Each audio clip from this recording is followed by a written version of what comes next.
कक्षा 10 रसायन विज्ञान। एक क्वेश्चन आपको इसी विद्युत रासायनिक श्रेणी के संबंधित फिर मैं एक बोल रहा हूँ। CuSO4 कॉपर सल्फेट यानी कि जलीय विलयन में लोहे की छड़ डालने पर विलयन का रंग नीला धीरे धीरे क्यों गायब हो जाता है? समझे? कॉपर सल्फेट यानी CuSO4 के जलीय विलयन में लोहे की छड़ डालने पर विलयन का नीला रंग धीरे धीरे क्यों गायब हो जाता है? समझाना है ये क्यों हो जाता है। क्वेश्चन नोट करिए पहले। CuSO4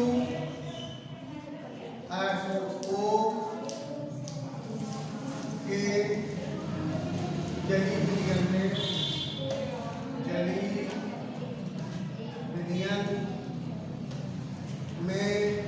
देखिए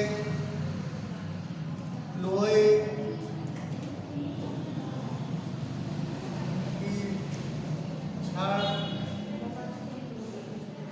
डालने पर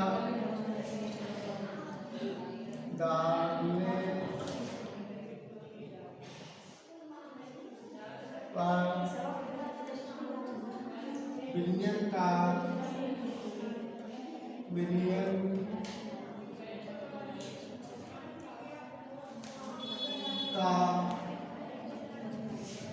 नीला रंग धीरे धीरे क्यों गायब हो जाता है? धीरे धीरे क्यों गायब हो जाता है? गायब हो जाना ये क्वेश्चन है। CuSO4 के जलीय विलयन में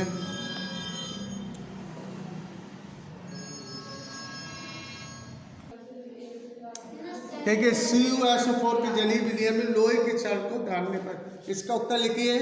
विद्युत रासायनिक श्रेणी में लोहा Fe कॉपर भाई इसमें किसका हो रहा है? Fe को CuSO4 में डाला तो FeSO4 प्लस भाई इसमें लोहा धातु है और कॉपर भी धातु है। तो इसमें विद्युत रासायनिक श्रेणी में किसकी तुलना करेंगे? Fe की और लोहा कॉपर की। कॉपर और Cu और Fe की। तो क्या लिखेंगे? विद्युत रासायनिक श्रेणी में लोहा यानी Fe कॉमा कॉपर Cu के ऊपर स्थित है कि नहीं है? के ऊपर स्थित है। विद्युत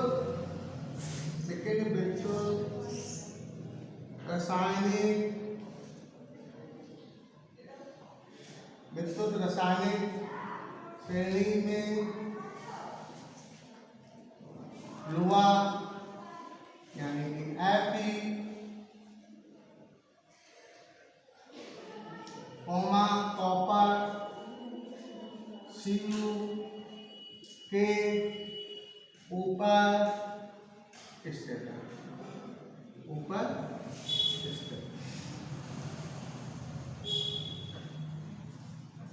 इसलिए Fe यानी कि लोहा Fe अधिक अभिक्रियाशील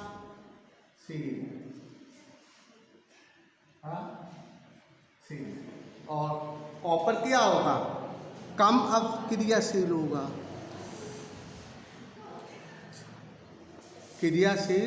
अभिक्रियाशील धातु अधिक अभिक्रियाशील धातु है ना। किससे? कॉपर से, अधिक अपक्रिया से।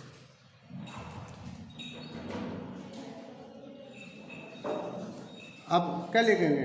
अब जो अधिक अपक्रियाशील धातु होती है वो क्या कर देती है? रबड़ से विस्थापित कर देती है। अधिक अपक्रियाशील धातु क्या करती है? रबड़ से विस्थापित कर देती है। ये लिखेंगे। अब लिखेंगे इसके आगे अधिक क्रियाशील धातु, अधिक क्रियाशील धातु कम क्रियाशील धातु को, अधिक क्रियाशील धातु कम क्रियाशील धातु उसके रबड़ के विलयन में से, उसके रबड़ के विलयन में से विस्थापित कर देती है। अधिक क्रियाशील धातु, अधिक क्रियाशील धातु कम क्रियाशील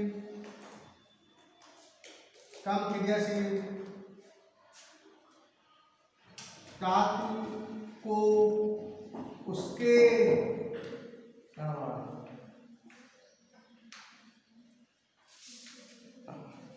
से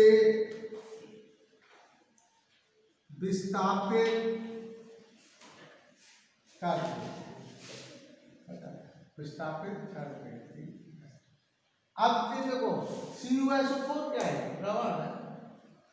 क्यों भाई? रबड़ की परिभाषा ही होती है जिसमें ना कोई धन आयन, ना H+ आयन हो, ना OH ऋण आयन हो, ना इसमें H+ आयन है, ना OH ऋण आयन है, तो रबड़ है।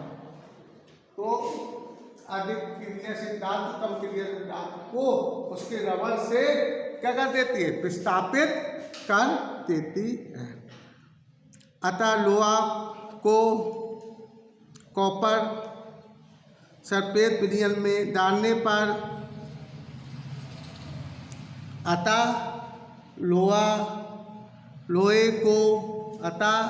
लोहे को कॉपर सल्फेट के विलयन में, कॉपर लोहे को क्या नहीं डाल रहे थे? कॉपर सल्फेट में CuSO4 में डाल रहे थे। अतः लोहे को कॉपर सल्फेट के विलयन में डालने पर ये कॉपर को विस्थापित कर देता है। कॉपर को क्या कर देता है? ये विस्थापित कर देता है। कॉपर को क्या कर दिया? लोहा ने अलग कर दिया, को विस्थापित कर देता है। भाई लोहे की छड़ डालने में विलयन का नीला रंग धीरे धीरे क्यों गायब हो जाता है? ये तो क्वेश्चन था। तब ये कॉपर विस्थापित हो गया, कॉपर क्या हो गया? इससे Cu अलग हो गया, विस्थापित हो गया।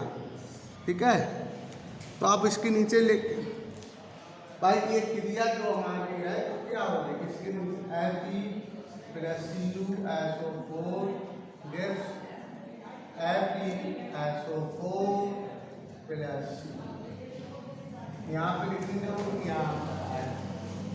अब इसके नीचे लिखेंगे। अब Cu में क्योंकि प्लस के 2 धन आयन होते हैं। कितने होते हैं? प्लस के 2 धन आयन होते हैं। SO4 पर सल्फेट पर ऋण 2, माइनस के 2 आयन होते हैं। अगर हम इसको अलग अलग तोड़ें तो क्या लिखेंगे? कॉपर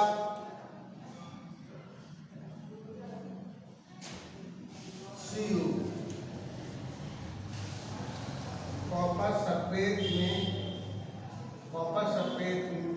में Cu है क्या होते हैं? प्लस के 2 SO4 के -2 आयन होते हैं।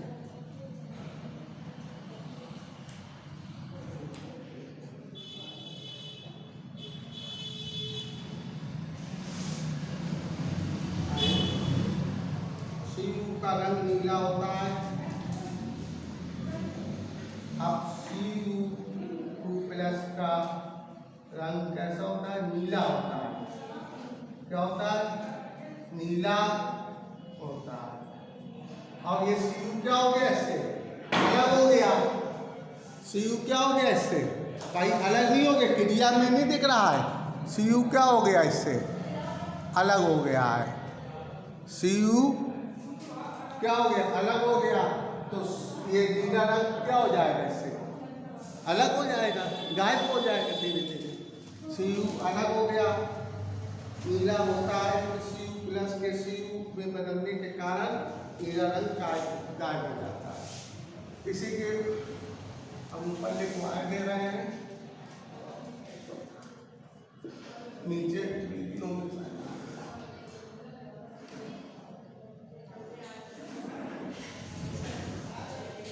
Cu का रंग नीला होता है, लेकिन Cu प्लस के Cu में बदलने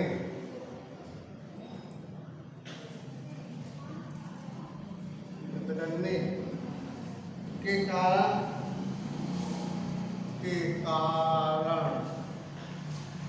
नीला रंग गायब हो जाता है। Cu प्लस 2 के Cu में बदलने के कारण नीला रंग क्या हो जाता है, गायब हो जाता है। क्योंकि यहाँ पर Cu इसमें लगा हुआ, कॉपर पे लगा हुआ है, तो इस पर दो धन आवेश आएंगे, समझे। अब ये जब अलग हो जाएगा तो कहा बेटा Cu में बदल गया, इसलिए Cu प्लस 2 का रंग नीला होता है, इसलिए आपका हो जाता है। क्लियर कर लीजिए। इसी को हम आपको और भी पढ़ा चुके हैं। अगला क्वेश्चन है कि कॉपर की छड़, या हम लिखिए कि क्वेश्चन हम दे रहे हैं, कॉपर की छड़ को AgNO3, कॉपर की छड़ को AgNO3 विलयन में डालने पर कॉपर की छड़ को AgNO3 विलयन में डालने पर कुछ समय बाद विलयन का रंग नीला क्यों हो जाता है। कॉपर की छड़ को AgNO3 विलयन में डालने पर कुछ समय बाद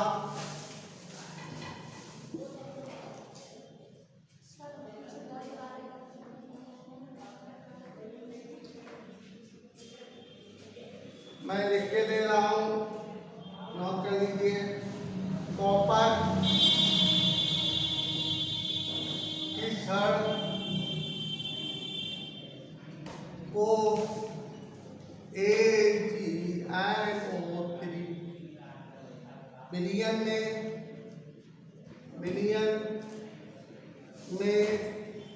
डालने पर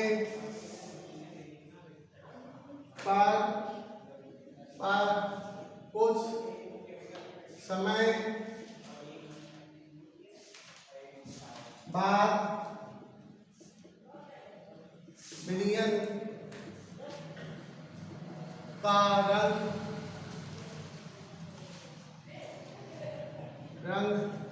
नीला क्यों हो जाता,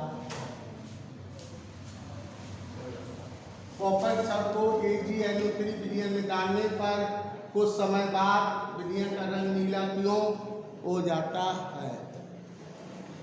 एक क्वेश्चन आपको मैंने दिया, इसमें भी आपको क्या देखना पड़ेगा, किसको देखना पड़ेगा, Ag और Cu को देखना पड़ेगा। कॉपर की छड़ को AgNO3 में डाल रहे हैं, किस में डाल रहे हैं, AgO, तो Cu क्रिया क्या होगी, CuAgNO3 gives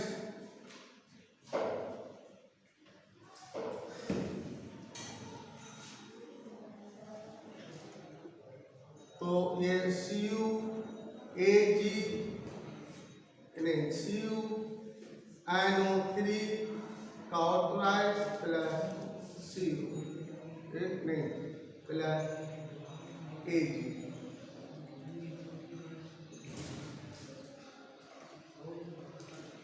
भाई इसमें आप कॉपर और ये Ag, कॉपर और Ag का तुलना करेंगे। सिल्वर Ag सिल्वर का। अब इसमें भी वही चीज लिखेंगे तो सेम है। विद्युत रासायनिक श्रेणी में Cu नीचे स्थित है कि Ag। विद्युत रासायनिक श्रेणी में कॉपर Cu सिल्वर Ag से ऊपर स्थित है। विद्युत रासायनिक श्रेणी में कॉपर Cu कहाँ है? सिल्वर Ag के से ऊपर स्थित है। कॉपर का कहाँ स्थित है? आप देखिए उसमें ऊपर है। Ag भाई पहले H है, H के नीचे आएंगे कॉपर Ag, फिर Au गोल्ड है। तो इसमें कौन अधिक क्रियाशील है? Cu है कि Ag? Cu होगा, Ag कम क्रियाशील है। तो उसी तरीके तो कल लेकिन विद्युत रासायनिक श्रेणी में कॉपर Ag सिल्वर Ag से ऊपर स्थित है, अतः कॉपर सिल्वर Ag से अधिक क्रियाशील धातु है। इस अधिक क्रियाशील धातु कम क्रियाशील धातु को उसके रबड़ से क्या कर देता है? विस्थापित कर देता है। तो वैसी क्वेश्चन है जो हम अभी लिख चुके हैं, विस्थापित कर देता। अतः कॉपर को सिल्वर नाइट्रेट विलयन में डालने पर यह धातु सिल्वर नाइट्रेट विलयन में से सिल्वर को क्या कर देगा? विस्थापित कर देगा। क्या कर देगा? सिल्वर को क्या कर देगा? विस्थापित कर देगा। ठीक है, तो यहाँ पर Cu सिल्वर को क्या कर देगा? विस्थापित कर देगा। ठीक है, इसको ऐसे करके लाना है। बकाया हम कल लिखवा देंगे आपको अगर कोई दिक्कत हो। क्या मिनट को